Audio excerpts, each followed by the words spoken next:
زائرین محترم، اس وقت جس مقام پر ہم تشریف فرما ہیں یہ ہمارے رب کے چوتھے امام کے فرزند جنہیں بلا فصل فرزند کہا جاتا ہے، زید شہید کا حرم اقدس ہے۔ آج پوری کائنات میں جو سادات آباد ہیں،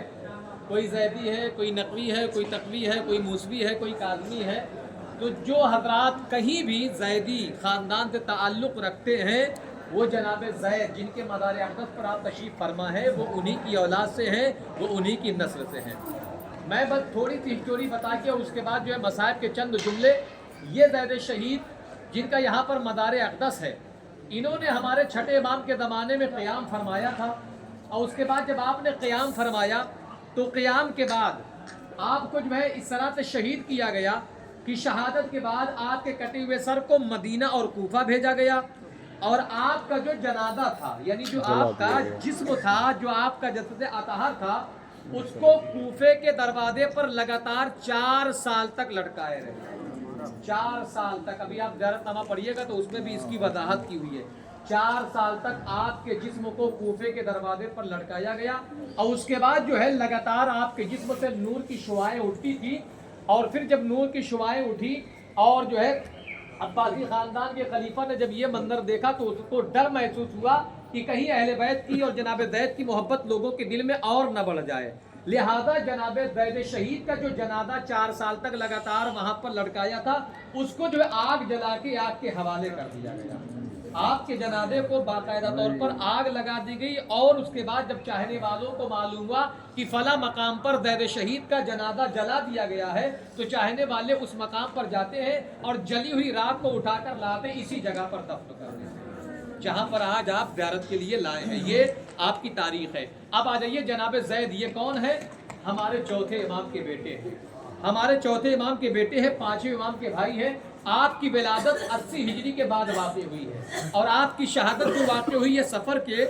پہلے ہفتے میں، بہت سے لوگوں نے بتایا 4 سفر کو واقع ہوئی ہے۔ میں بس چند مصائب کے چند جملے آپ تک پہنچانا چاہتا ہوں۔ جناب زید شہید جب سے انہوں نے آنکھ کھولی ہے، اپنے گھر میں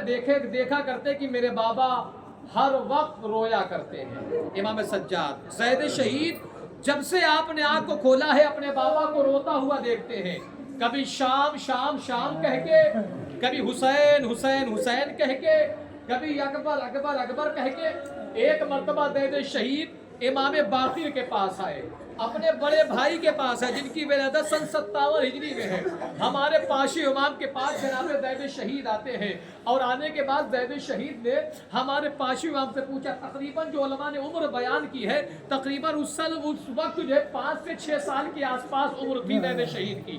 آپ نے اپنے بھائی امام باقر سے پوچھا، بھیا مجھے یہ بتاؤ کہ جب سے میں نے آنکھیں کھولی ہے میں نے دیکھا ہے کہ میرا بابا ہر لمحہ رویا کرتا ہے۔ میرا بابا وضو کے لیے پانی لیتا ہے تو اتنا روتا ہے کہ وضو کا پانی زمین پہ گر جاتا ہے۔ میرا بابا مصلی عبادت بیٹھتا ہے تو زار و قطار روتا رہتا ہے۔ بھیا جان آخر وجہ کیا ہے کہ میرا بابا ہر وقت ہر آن ہر لمحہ دن و رات رویا کرتا ہے؟ عزادارو، امام باقر نے جب اپنے بھائی زید کا یہ سوال سنا، جناب زید کو کلیجے سے لگایا اور ایک جملہ کہا، بھیا زید میں تمہیں کیا بتاؤں، جو میرے بابا نے دیکھا ہے وہ تم نے نہیں دیکھا ہے،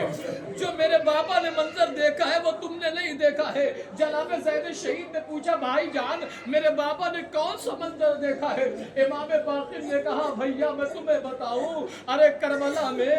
ہمارے دادا حسین کی شہادت کے بعد ہمارے بابا کی نگاہوں کے سامنے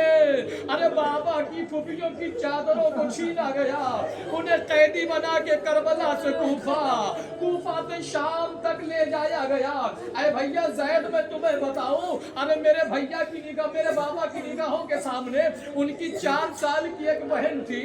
جو بار بار ہمارے بابا کے چہرے کی جانب دیکھتی تھی، ایک حسرت سے دیکھتی تھی کہ شاید میرا بھیا مجھے بچا لے، شاید میرا بھیا شمر کے تادیانوں سے بچا لے، لیکن ہمارا بابا اپنے سر کو جھکا لیتا تھا۔ بھیا زید ہمارے بابا کی نگاہوں میں جب وہ واقعات کربلا آتا ہے، جب وہ شام و